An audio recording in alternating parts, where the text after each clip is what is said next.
Мысалы сопылар ең бірінші Басра деген жерде пайда болған сопылар. Бұлар сопылар қандай неде күйде пайда болған?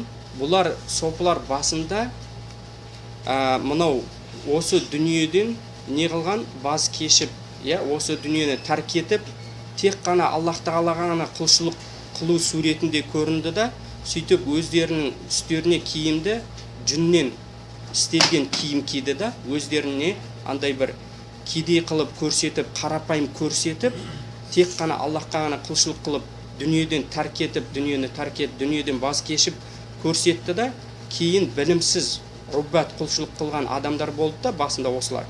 Сөйтіп не қылды? Шайтан оларға осындай бір нәрселерді, дінде жоқ бидағаттарды әдемі қылып көрсетіп, не қылды? Ақыры суфизм, сопылық тобын алып келді осылар.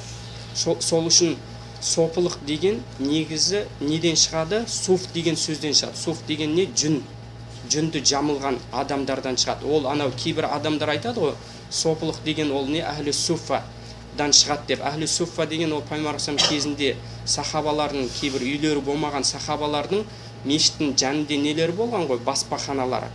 Соларды әхлі суффа деп атаған сахабалар. Олар сопылар өздерін соларға қатысты қылады да, біз сопылар негізі солардан шыққанбыз деп айтады. Қазір кезде кейбір сол сопыларды қуаттайтын адамдарды сөйтіп айтады. Негізі олардан шықпайды. Себебі әхлі суффа деген бұл не? Жоқ, суффа деген жүн емес, бұл не? Суффа деген яғни не? Таза немесе не? Сап дегенді білдіреді. Бұл сахабалардан егер айтылатын болса, суффи деп айтылады. Суфи деп айтылмайды. Тілдік мағынадан айтатын болсақ, суффи деп айтылады. А суфи деген, сопы деген, ол жаңағы не? Жүн негеннен алынады да. Сол үшін біз не? Бұл жерде сопыларды дұрыс түсінуіміз керек. Олар негізі басында қандай? Жүнді жамылып, өздеріне қарапайым көрсетіп, құлшылық қылған, білімсіз құлшылық қылған, сөйтіп шайтан оларға кейбір бидағат істерді әдемі көрсетіп, ақыры не? Сопылық жолды олар ойлап тапқан.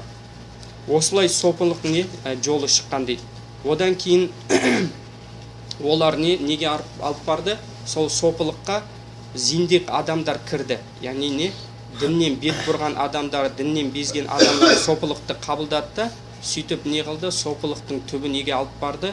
Вахдатул уджуд дейді. Қазіргі кезде вахдатул уджуд деген олардың сенімі неге алып барды? Қараңыз, қандай бұл болмыста қандай нәрсе болса, соны Аллахқа ұқсатып, сол Аллах деп айтты да. Аллах сақтасын. Аллах Тағала олардың айтқан нәрселерінен пәк. Сол үшін сопылардың негізгі сенімдері, апаратын сенімдері осыған барады. Ол не? Вахдатул уджуд. Бұл болмыстан не нәрсені көріп тұрсаң сен, адам ба, жануар ма, сол Аллах деп сенеді олар. Мысалы не? Олардың сол не? Негізін салушылар Ибн Араби дейді, Ибн Аль-Фарид, Ибн Саб'ин, Ибн Аджиб деген кісілер. Осылар негізі не? Мұсылмандардың дінін, мұсылмандардың құлшылығын бұзған адамдар осылар. Сопылар осылар.